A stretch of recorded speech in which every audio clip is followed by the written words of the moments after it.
इसलिए, वो सीधे मंच पर आ गए इसलिए कि विलंब ना हो, नाटक अपने समय से शुरू हो।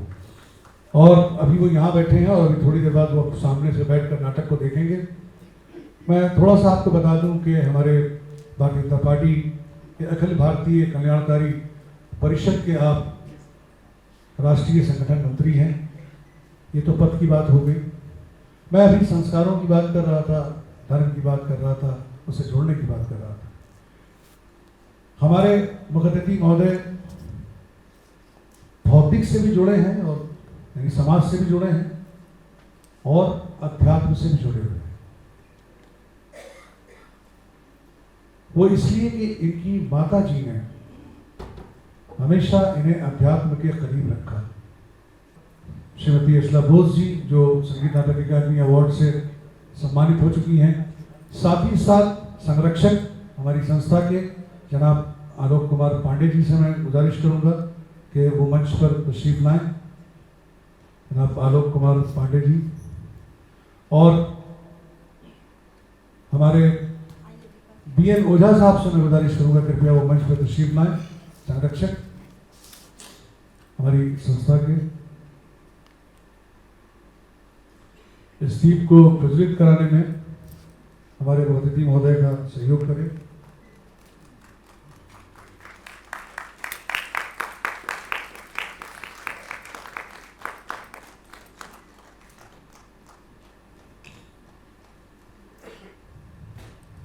मैं स्वागत में इतना ही कहना चाहूँगा दीपक जी के। हालांकि आज दीपक ने खुद इस दीपक को रोशन किया है, उसे जलाया है, और जिसका नाम खुद दीपक हो तो जाहिर सी बात है हम उससे रोशनी की बातें क्या करेंगे। और कहते हैं कि एक दीपक अगर रात के अंधेरे में जलाया जाए तो भले ही वो सूरज जैसी रोशनी ना दे, लेकिन अपने आसपास के थोड़े से भी अंधेरे को दूर करने में वो सक्षम है। और यही काम दीपक जी अपने नाम की तरह करते हैं कि जहाँ जहाँ अंधेरा है, जहाँ जहाँ ज़रूरत है, लोगों को ज़रूरतमंद है, उनकी ज़रूरत के लिए हमेशा खड़े होते हैं। मैं गुजारिश करूँगा कि वो का सम्मान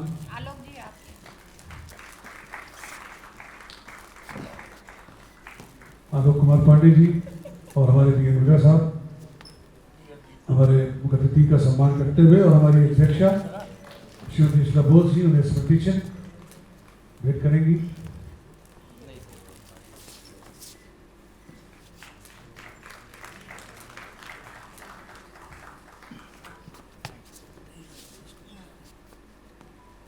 मैं सिर्फ इतना ही कहूँगा कि नाकामी को कामयाबी की दुआ मिल गई, सर्द मौसम में गर्म हवा मिल गई। आप महफिल में जब आए दीपक जी, मुझे लगा कि जैसे मेरे दर्द को दवा मिल गई।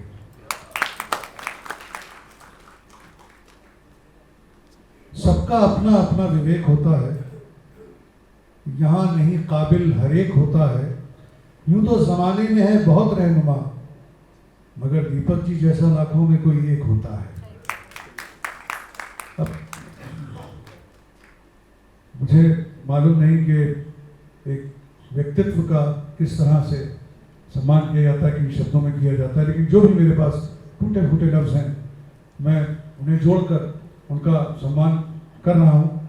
मैं ये भी जानता हूँ कि उन्होंने अपना पूरा जीवन लोगों की ज़रूरतों को पूरा करने में, उनकी परेशानियों में, जो ज़रूरतमंद हैं, जो गरीब हैं, उनकी ज़रूरत को पूरा करने में उन्होंने इस अपना पूरा जीवन जो है वो लगाया है। और साथ ही साथ इनके बेटे जो हैं वो भी पूरी तरह से इनका सहयोग करते हैं और पूरी तरह से वो अपने पिता के साथ है और उनके हर अच्छे कार्य में, हर उस कार्य में जहाँ लोगों को ज़रूरत है उनके साथ होते हैं। और हम दुआ करते हैं कि इनको लंबी उम्र मिले ताकि ज़्यादा से ज़्यादा लोगों का भला हो सके। मैं गुजारिश करूँगा दीपक जी से कि वो यहाँ आएँ और चंद शब्द आज के इस कार्यक्रम को शुरू करने के लिए, इस नाटक के बारे में और थोड़ा सा आपसे रूबरू हूँ। धन्यवाद। मैं बहुत खुद को भाग्यशाली समझ रहा हूँ कि बहाना तो ये था कि यहाँ पे आना है मुझे, जो ये नाट्य की पूरी 60 दिनों की कार्यशाला चल रही है मानव श्रद्धा मानव कल्याण समिति द्वारा, जो कि भारत सरकार से संस्कृति मंत्रालय से मान्यता प्राप्त है, और इस कार्यालय यहाँ पे आके इस कार्यशाला में उसका उद्घाटन करना है और एक भाषण देना है। लेकिन सच्चाई बताऊं, मेरे मन में कुछ बातें आई हैं अचानक कि आखिर नाटक जिसको आज हम देखने, समझने, सुनने आए हैं, ये आया कहाँ से होगा। जब मेरे मन में ये इच्छा जागी कि आया कहाँ से होगा, तो खैर मैंने कुछ शोध किया, और शोध के बाद पता लगता है कि विश्व के 3 देशों में, भारत, ग्रीस और रोम, यहाँ पर नाटक की पहली नाट्य संवाद शुरू हुए 3 देशों में, पूरे विश्व में, ग्रीस, रोम और भारत। स्थिति हमारे ऋषियों के बीच से शुरू होती है, और सबसे पहला नाट्य संवाद जो होता है वो ऋग्वेद में होता है। ऋग्वेद में पहला नाट्य संवाद होता है ऋषि मुनियों के बीच में। उसके बाद ऋग्वेद से ही ये नाट्य संवाद आगे बढ़ता है, और आगे बढ़कर नाट्य संवाद इसको भरत ऋषि थे, भरत मुनि ने पहली नाट्य श्रृंखला की शुरुआत की। यहां से ये भारत में नाट्य की उपस्थिति हुई और उत्पत्ति हुई।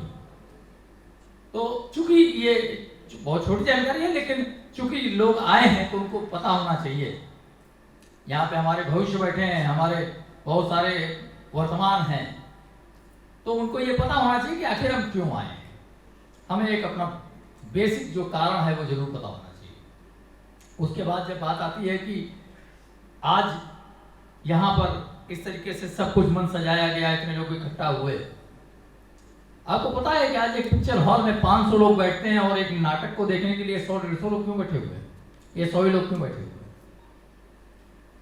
रीजन बताता हूं मैं आपको। रीजन केवल इतना ही है। आपने देखा होगा कि लखनऊ में, मेरे ख्याल लगभग लोग लखनऊ से होंगे, लखनऊ में एक मंदिर है, हनुमान सेतु मंदिर। उसके सामने एक सड़क है। उस सड़क से क्या समझते हैं आप कि कम से कम प्रतिदिन 10 लाख लोग तो निकलते होंगे कि नहीं निकलते होंगे? बताएं प्लीज, निकलते होंगे नहीं निकलते होंगे? 10 लाख लोग निकलते होंगे, आसानी से निकलते होंगे। लेकिन मंदिर में कितने लोग जा पाते हैं? 200, 500, 600, इससे ज्यादा नहीं। क्यों? क्योंकि इसका नियम यह है कि जब मंदिर वाला बुलाएगा तभी व्यक्ति अंदर आ सकता है। वैसा ही चूंकि मैंने अभी आपको बताया कि भरत मुनि ने पहला नाट्य संवाद ऋग्वेद में किया, यानी ये परंपरा जो है वो ऋषि काल से चली आ रही है।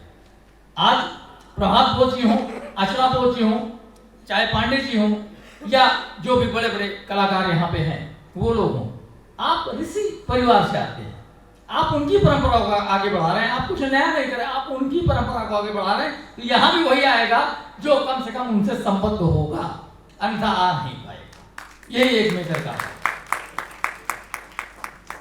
ये भेद जानना बहुत अनिवार्य है कि हम यहाँ क्यों बैठे हैं।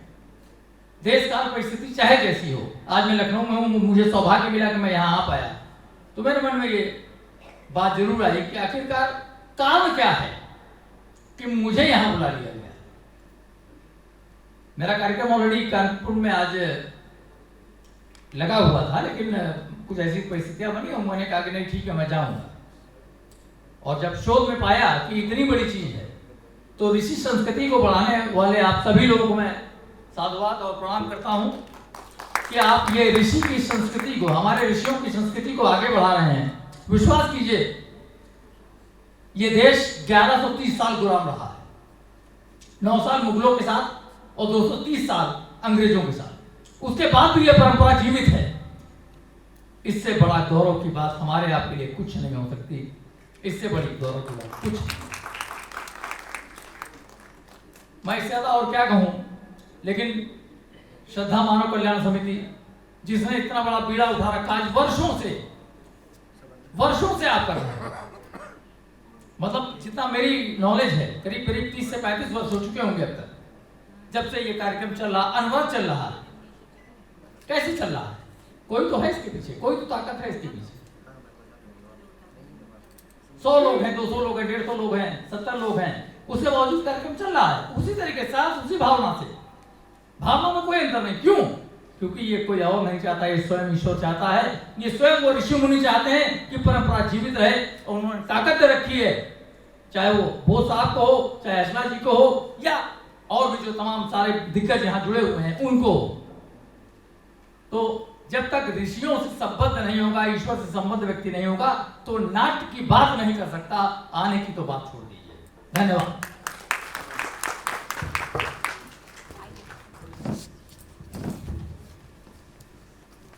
मुझे इस बात पे हैरत हो रही है कि मैंने जो कहा था वो सत्य हो गया,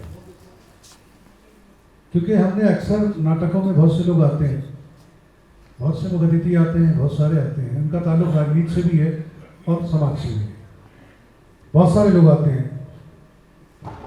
लेकिन जिस तरह की बात दीपक जी ने की है कि ये नाटक सिर्फ मंच पर एक प्रस्तुति नहीं है, बल्कि एक पूरा इतिहास, एक पूरा औरा जुड़ा हुआ है इससे हमारा। ये हमारी परंपराओं से जुड़ा हुआ है, हमारी संस्कृति से जुड़ा हुआ है, हमारे धर्म से जुड़ा हुआ है। और सही कहा उन्होंने कि फिल्म में और नाटक में लोग क्यों नहीं जा पाते हैं, ज़्यादा वहाँ, यहाँ कम आते हैं, वहाँ ज़्यादा जाते हैं। उसकी वजह यही है। और जो मैंने आपसे कहा था पहले, मैं वापस वहीं पर आता हूँ कि आज जो नाटक है वो भी उसी से जुड़ा हुआ है कि आज हम भौतिकता में इतने विलीन हो गए हैं कि हम अध्यात्म से दूर होते जा रहे हैं। बस ये है कि जिस दिन हम पूरी तरह से अध्यात्म से दूर हो गए, बस उसी दिन प्रलय है, इतना समझ लें आप। अगर आप चाहते हैं ये धरती बचे, तो अध्यात्म का हमारे अंदर होना बहुत ज़रूरी है। और इस बात को दीपक जी ने आपके सामने रख दिया, मुझे कुछ कहने की जरूरत नहीं है। एक बार जोरदार तालियां हमारे दीपक मिश्रा जी के लिए, क्योंकि हम सब नाटक करते हैं, हम सब जानते हैं। जब उन्होंने ये कहा कि ये ग्रीक से आया, रोम से आया और भारत से आया, तो ये जानकारी तो हम सबको है। लेकिन उन्होंने कहा ना कि ये हमारी परंपराओं से जुड़ा हुआ है, तो यहाँ पर कुछ खास और अलग बात है। तो प्लीज़ मैं बहुत ज़्यादा बात नहीं करूँगा, तो जो बात कहनी थी वो हमारे आदरणीय मुख्य अतिथि महोदय ने कह दी है। तो हम यही कहते हैं कि भाई छोड़ो कल की बातें, कुछ नई बातें की जाए। देखते हैं कि आज का ये नाटक क्या कह रहा है। तो आइए देखते हैं। भारत सरकार के सांस्कृतिक मंत्रालय ने दिल्ली की लेबोरेटरी ग्रांट के 2025-26 के लिए प्रथम प्रस्तुति के रूप में आयोजित श्रद्धा मानव सेवा कल्याण समिति लखनऊ के द्वारा इस नाट्य प्रस्तुति को देखते हैं, जो 60 दिवसीय नाट्य योग कार्यशाला के अंतर्गत तैयार की गई है, जिसका नाम आप जानते हैं, छोड़ो कल की बातें। इसका नाट्य रचनाकार इसके हैं JP सिंह जयवर्धन। कार्यशाला निर्देशन जनाब प्रभात कुमार घोष जी का है, और संपूर्ण परिकल्पना एवं निर्देशन जो है वो अनुपम बिसारिया की है। तो बहुत ज़्यादा आपके बीच में नहीं आऊँगा, तो मैं चाहता हूँ कि छोड़ो कल की बातें देखते हैं ये नई बात क्या हो रही है।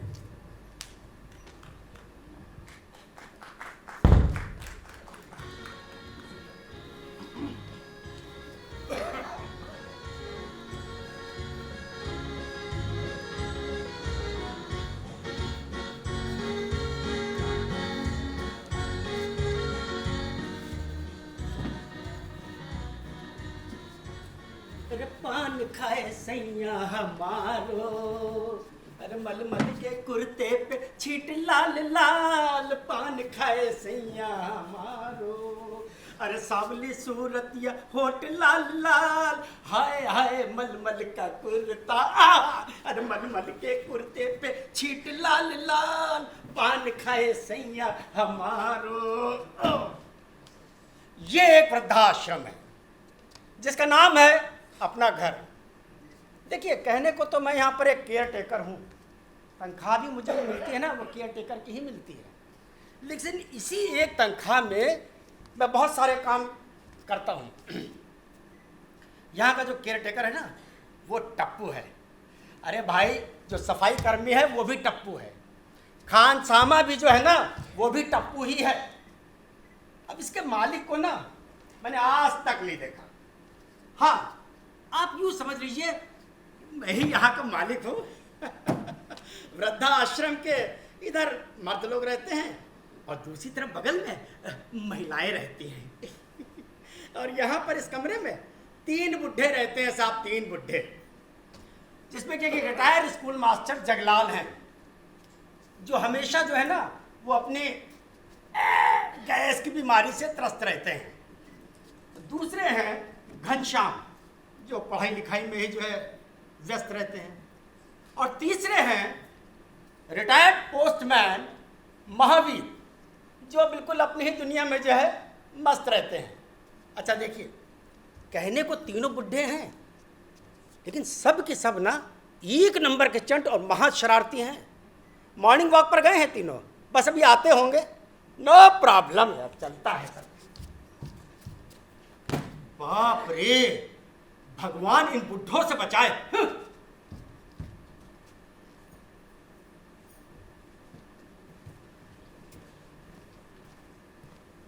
जैसा कह रहा हूं वैसे ही करना है। उससे जाकर कह दो काम ठीक से करना हो तो करे, वरना यहां से चलता बने। कल का छोकरा हमको समझाता है, बड़ा इलेक्ट्रिशियन बड़ा पीता है। मास्टर साहब बेमतलब गुस्सा करना ठीक नहीं है। मैं गुस्सा कर रहा हूँ? अरे मैं अपनी बात कह रहा हूँ तो गुस्सा कर रहा हूँ। अरे मेरा मतलब ये है कि बुढ़ापे में इतना गुस्सा करना ठीक नहीं है। बूढ़ा? ये तो बूढ़ा किसको बार बार कह रहा है? अरे अपने आप को बड़ा जवान समझता है। अरे भाई, मैं जवान कहाँ हूँ? आप लोगों के बीच में रहकर भला मैं जवान कैसे हो सकता हूँ? मेरी ये मजाल कहा, मैं तो बच्चे से सीधा बूढ़ा बन गया हूँ ना। मेरा मतलब एक बार उसकी बात सुनिए तो। क्या बोल रहा है वो? सुन ली, उसकी सारी बात सुन ली और समझ भी ली, लेकिन वो है कि मेरी बात सुनना ही नहीं चाहता। एक बात बता, हाँ, घंटी कौन लाया? मैं। अरे घंटी लाने के पैसे किसने दिए? आपने। तो घंटी कौन लाया? मैं। क्या मैं लगा रखा है? घंटी लाने के पैसे मैंने दिए, मैंने मंगाई, घंटी किसकी हुई? आपकी। हाँ, ये बात है। घंटी मेरी, लगवा मैं रहा हूँ। वो कौन होता सलाह देने वाला? अरे तो वो भी तो यही बोल रहा है, घंटी का स्विच बाहर होगा और घंटी अंदर होगी। घंटी ऐसे ही लगाई जाती है। किस किताब में लिखी है बेटा? किस किताब में किस किताब में लिखा है? अरे घंटी ऐसी ही लगाई जाती है भाई। जब कोई बाहर से आता है ना तो घंटी की बेल बजाता है, टिंग टोंग, तो अंदर पता चल जाता है कि बाहर से अंदर कोई मिलने आया है। कोई मिलने आया? यहाँ सारे वीआईपी रहते हैं ना, जो मिलने आते हैं। अरे यहाँ कोई मिलने नहीं आता, सब पीछा छुड़ाने आते हैं। राम भरोसे छोड़ के चल देते हैं, लौट कर हाल चाल भी नहीं लेते। अरे कभी किसी के मरने की खबर भी दो तो ये सोच कर भी आदमी नहीं आता कि चलो चिता में आग लगा दे। लोग नंबर बदल देते हैं, अपना पता बदल देते हैं, ढूंढते रहो इतने बड़े शहर के अंदर। मैंने यहाँ तिल तिल कर मरते हुए लोगों को देखा है, और तू कह रहा है यहाँ मिलने आएगा कोई? तो इलेक्ट्रिशियन को भेज दूं वापस? नहीं नहीं नहीं, बिल्कुल नहीं। अरे अपना घर है, पूरी रात खूब खिदमत करो, सवेरे इज्जत के साथ विदा कर देना। अरे टप्पू, जगन्नाथ जैसा कह रहे हैं वैसे घंटी क्यों नहीं लगवा देते? नहीं, घंटी नहीं लगेगी।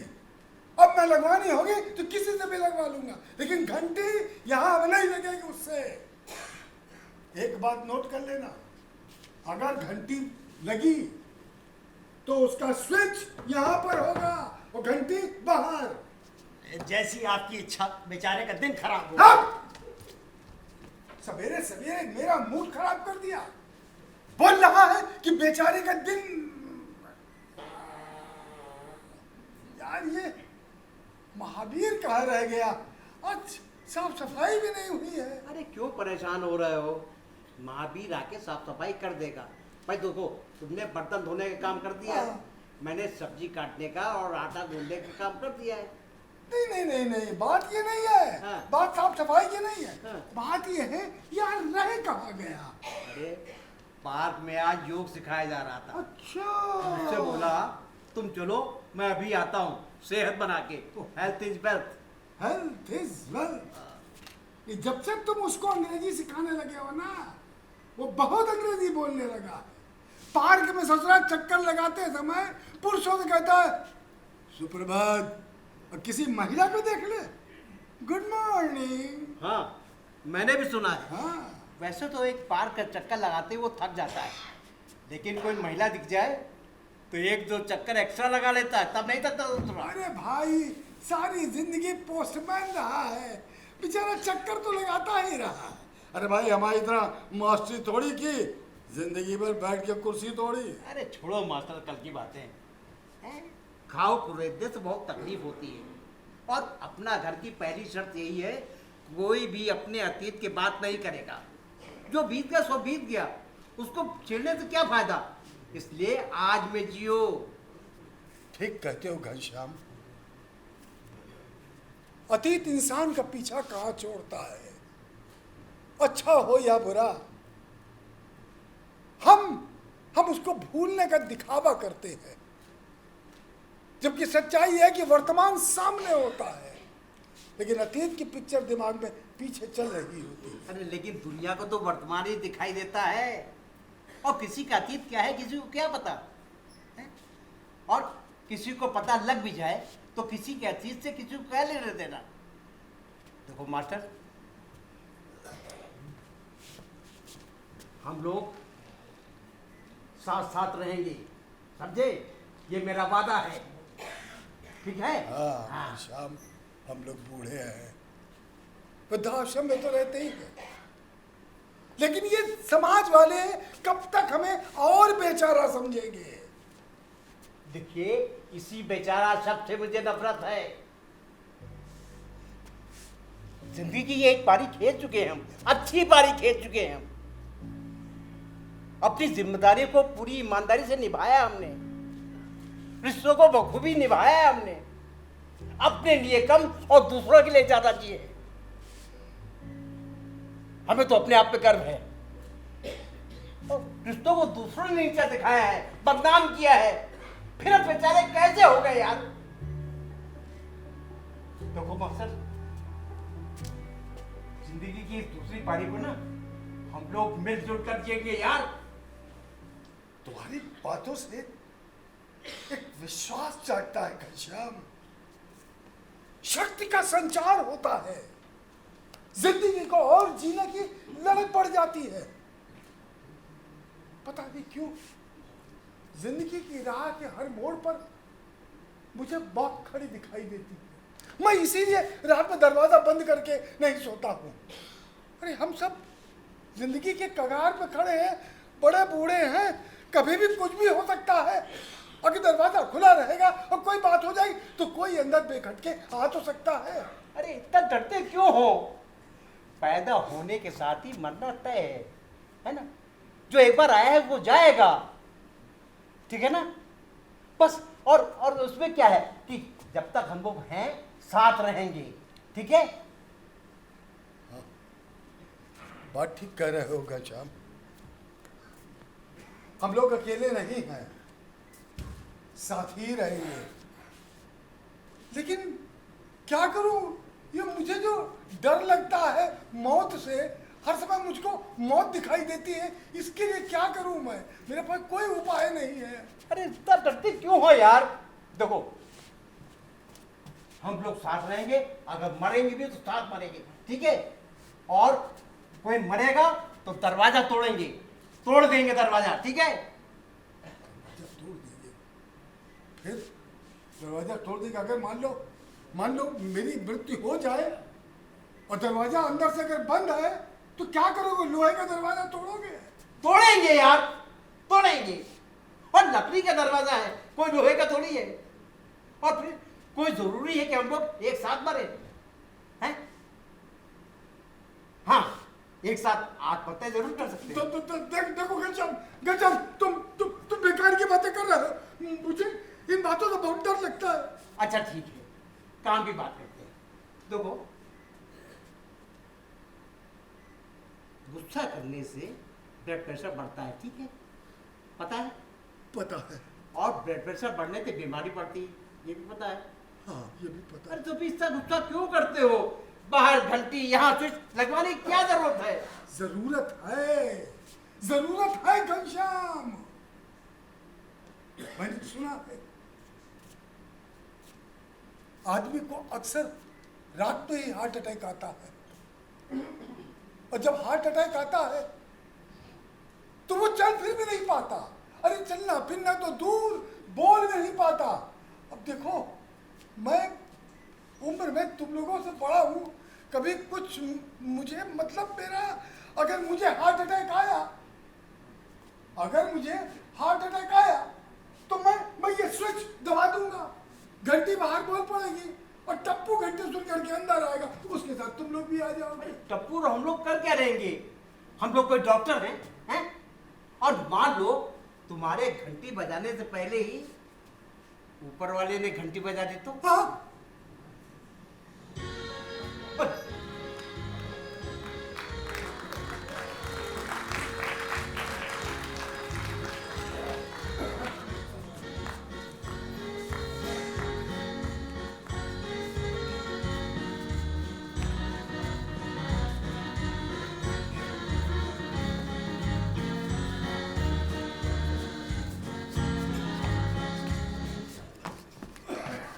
लैंपपोस्ट, चाय कहाँ है? देख लो जकड़े चाय।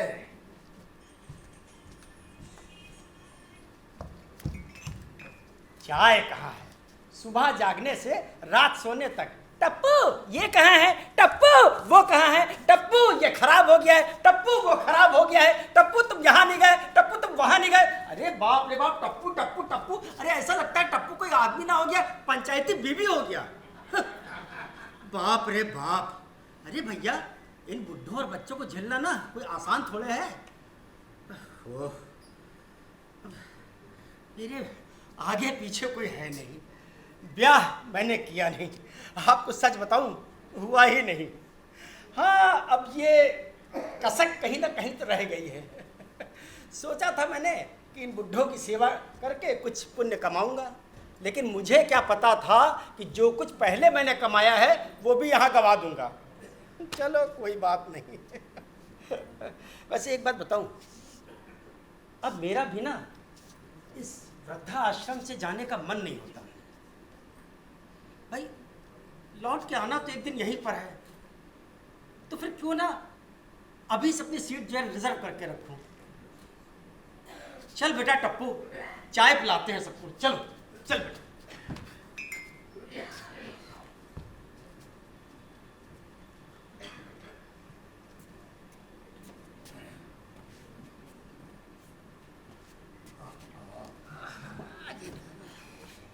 हाँ,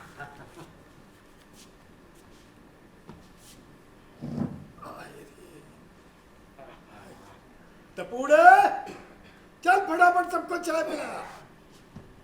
ये बच्चे नहीं हो जो मैं चाय पिलाऊं, सवेरा हुआ नहीं सब चे चे चे चे करने लग वो जाते। ससुरा बहुत चे चे चे चे करने लगा।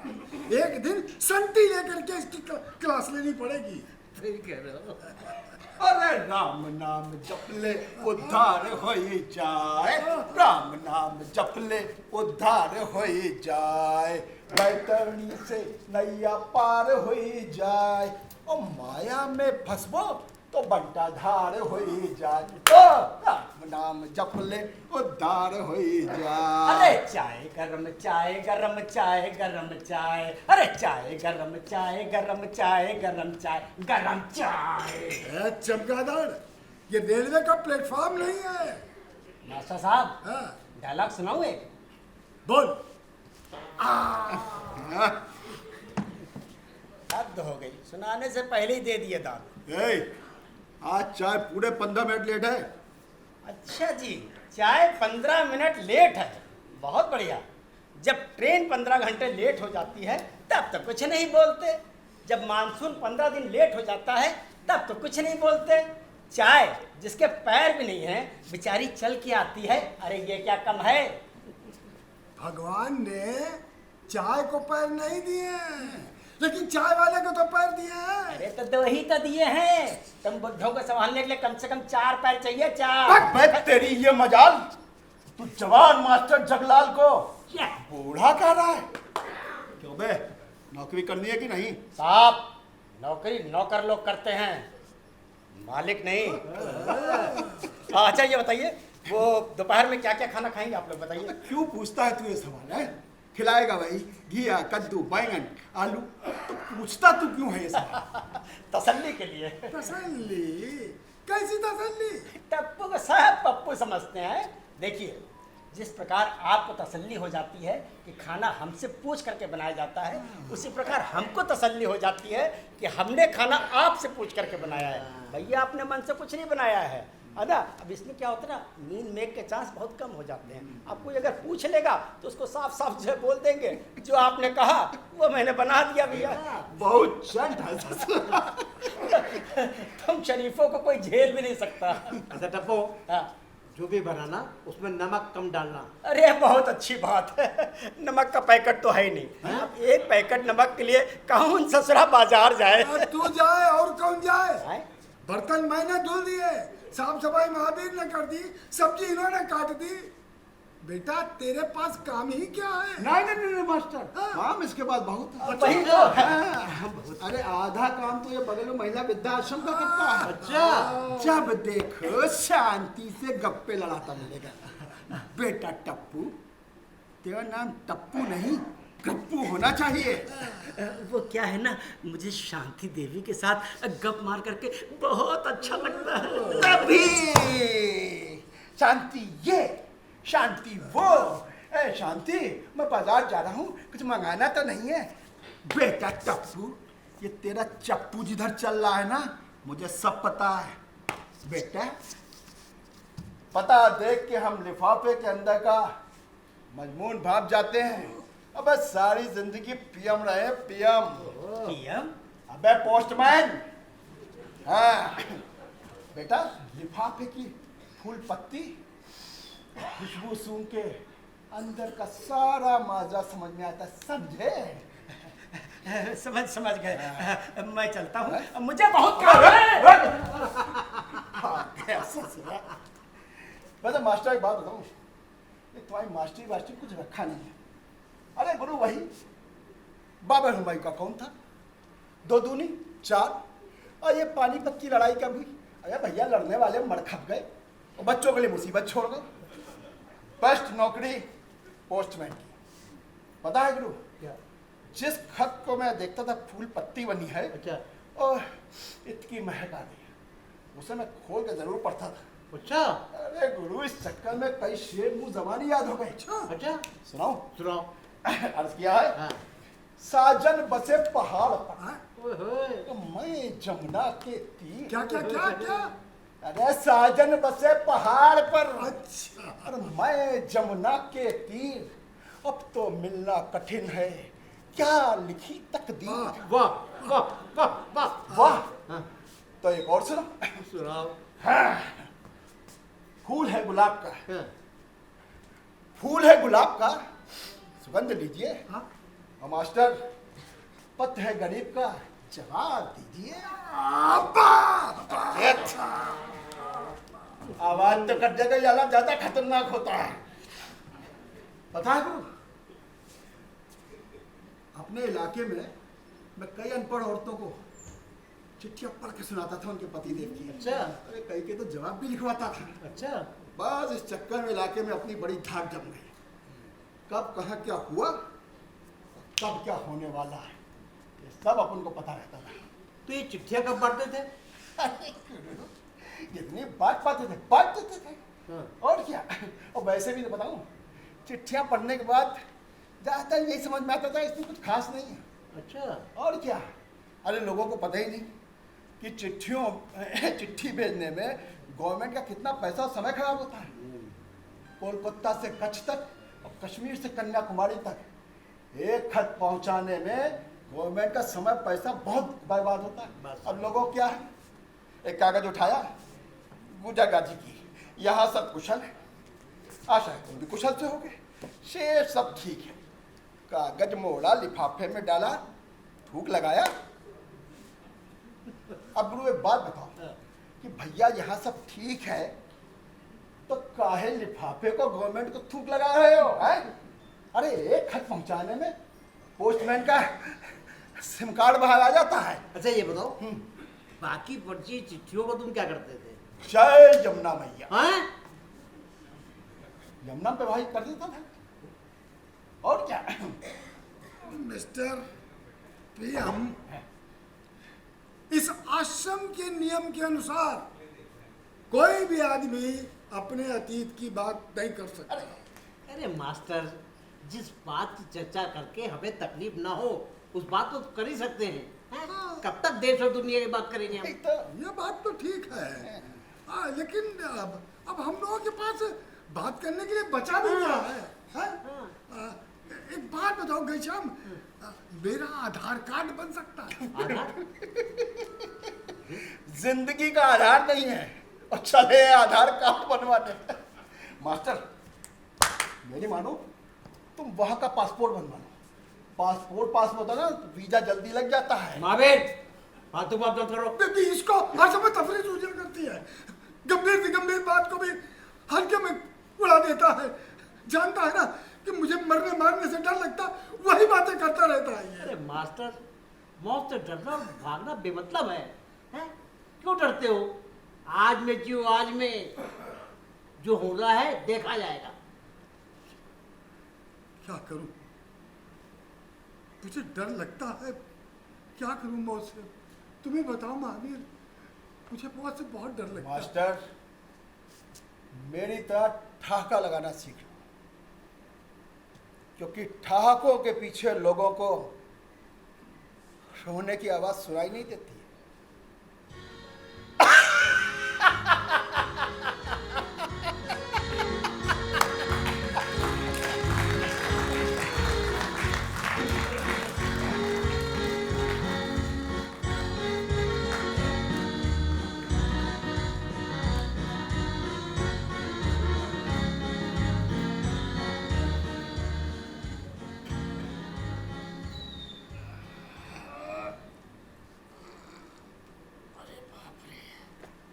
चलो भैया, सबका खाना पीना हो गया, सारा काम खत्म हो गया।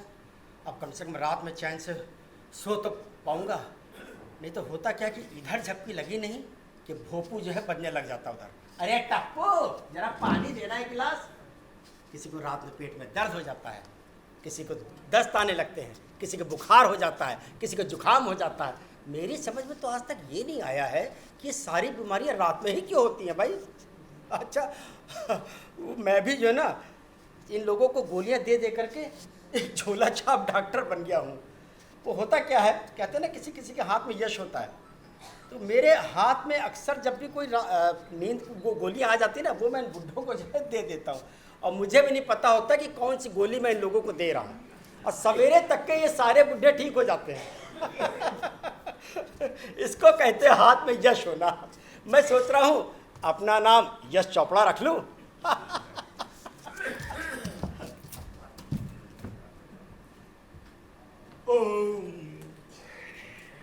भाई, आज खिचड़ी खा के मजा आ गया।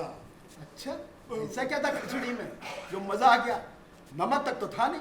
अरे नमक से ब्लड प्रेशर बढ़ता है। अच्छा, अब खिचड़ी में नमक कम था, फिर भी कुछ जरूरत से ज्यादा ही खा गया। अब रात भर हाय तौबा करना। देखो देखो महावीर, गैस निकलती है, निकलने दो। हवा बहती है, बहने दो। अच्छा, अरे बूढ़े आदमी की और गैस से पुरानी रिश्तेदारी। अब देखो, जब आदमी किसी की हवा रुक जाती है तो उस बेचारे से पूछो उसका क्या हाल होता है। खिचड़ी इसीलिए कहा गया, खिचड़ी पकाना और पचाना दोनों बहुत आसान। खिचड़ी के 4 यार, दही, पापड़, घी, अचार। तुम्हारा बस चले ना तो खिचड़ी को राष्ट्रीय भोजन घोषित कर दो। ओ, अभी तक घोषित नहीं किया? नहीं। लो, घोषित क्या है मास्टर? यार ये घनश्याम नहीं आया अभी तक। घनश्याम, अरे वो बगल में महिला वृद्धाश्रम वाली उमा जी है ना, हाँ, पता नहीं दोनों पार्क में बैठे अंग्रेजी में पता नहीं क्या गिटी पिटी किया करते हैं। ए मास्टर, मैं अंग्रेजी सीख तो रहा हूँ, लेकिन मुझे लगता नहीं कि मैं फर्राटे में बोल पाऊंगा। अरे महिलाओं को देखते मेरा गला सूखने लगता है, सब कुछ भूल जाता हूँ। लगता है कि ये उमा जी मेरी तरह काफी पढ़ी लिखी महिला है। हाँ वो तो है, लेकिन सुंदर तुमसे ज्यादा है।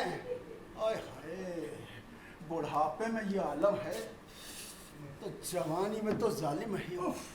अरे मास्टर, खंडर बता रहे हैं कि कोठी क्या बुलंद थी। अच्छा खैर ये छोड़ो। मैं चुपके से गुरु के पास पहुंचा तो गुरु बोले तुम चलो मैं आता हूँ। अब बताओ, ऐसे किसी का पत्ता काटना अच्छी बात है क्या? अरे भाई तुम्हारा गुरु है। अरे गुरु ना गुरु घंटाल है। वो देखो घनश्याम आ गया। आओ भाई आओ। गुरु, वो तुमने मुझको वहां से ऐसे क्यों भगा दिया? दूसरे का सुख देखा नहीं जाता क्या? अरे भगाया नहीं था, उमा से कुछ पर्सनल बातें कर रहा था। पर्सनल? अरे बाप रे बाप, हमसे तो पब्लिक की भी नहीं की। गुरु बड़ा किस्मत वाले हो। अरे चलो गुरु, ऐसा नहीं हो सकता कि कोई ऐसी तरकीब हो कि मैं जल्दी जल्दी फर्राटेदार अंग्रेजी बोलने लगूं। क्यों ऐसी क्या चलती है? कहीं नौकरी करने जा रहे हो क्या? नहीं नहीं नहीं नहीं, वो उमा जी से पर्सनल बात करनी है ना। अरे तो इसमें क्या है, कल से शुरू कर दो। तो पहले दिन जब सुबह मिलना कहना गुड मॉर्निंग मैडम। मैडम? और नहीं तो क्या डार्लिंग बोलोगे? पहले दिन गुड मॉर्निंग मैडम, दूसरे दिन गुड मॉर्निंग उमा जी, और कुछ दिनों के बाद गुड मॉर्निंग डियर उमा। और डार्लिंग कब? अरे मौसम और तापमान देख के। देखा गुरु, रोमांटिक सीन शुरू हुआ नहीं, लगा म्यूजिक देने। ए महादेव। और खाओ खिचड़ी। ए महावीर, तुम गुरु से ट्यूशन जारी रखो। एक बात का ध्यान रखना, शाम के टाइम पे कभी गुड मॉर्निंग मत कह देना, वरना नीम हकीम और खतरे में जान। ऐसा है मास्टर, मैं इतना बेवकूफ नहीं हूँ। कितना? आई जानत इंग्लिश। ओहो, सुनो, हाँ? टिंग टोंग, next station is Mandi House, door will open on the left, please mind the gap. टिंग टोंग। गुरु इतनी अंग्रेजी तो मैंने मेट्रो में आते जाते सीख ली। गुड। हाँ, और सुनो, तुमको भी एक बात बता दूं, एक दिन मैं उमा जी से अंग्रेजी में जरूर टाकूंगा। टाको। हाँ। गुरु, उमा जी कुछ उदास दिखाई दे रही। अरे दरअसल उनकी वृद्धाश्रम में एक महिला आई थी। सुंदर है? नहीं ऐसे ही पूछा, मुझे क्या? हाँ? 3 बेटे हैं, 2 विदेश में हैं, एक यहीं कोई बड़े मंत्रालय में है, लेकिन कोई भी उनको अपने साथ रखने को तैयार नहीं है। हाँ, वृद्धाश्रम में हर महीने बारी बारी से 10,000 रुपये देने को तैयार है। हे राम, सब अस्तित्व की लड़ाई है। माँ बेटे को ब्याहने के बाद समझती है कि बेटा हमसे दूर चला जा रहा है, और बहू अपने पति को यानी बेटे को समझती है कि बाकी गोद में ही लेटा रहता है। माँ घर को अपना घर समझती है और बहू उसी घर को अपने पति का अपना घर समझती है। होता क्या है, धीरे धीरे सास ससुर की सत्ता खिसकती नजर आने लगती है, जबकि इतिहास अपने आप को दोहरा रहा होता है। मास्टर, कभी कभी वजह बहुत छोटी होती है, जो समझो कुछ होती ही नहीं है, बस होता है एक कंफ्यूजन, मिसअंडरस्टैंडिंग। सही बात कह रहे हो गुरु। अरे मेरे एक दोस्त से उसकी बहू बोली, पिताजी बच्चों को स्कूल बस तक छोड़ दिए। जानते हैं जनाब क्या बोले? माँ इस घर का नौकर नहीं हो। अब बताइए, अपने पोते को स्कूल बस तक छोड़ दोगे तो घर के नौकर हो जाओगे, और बहू जो देर रात तक घर का काम निपटा के तब सोती है, वो घर की नौकरानी है। अरे भाई रिटायर हो गए हो, कुछ काम करो, साग सब्जी ले आओ, बच्चों को स्कूल बस तक छोड़ दो। अरे इससे तुमको ही फायदा होगा, स्वस्थ रहोगे। भाई मेरा तो ये मानना है, किसी से कोई उम्मीद मत करो, जहाँ जिस जगह मौका मिले बस अपनी उपस्थिति दर्ज कराते हो। समझे? ले गुरु तो सो गए।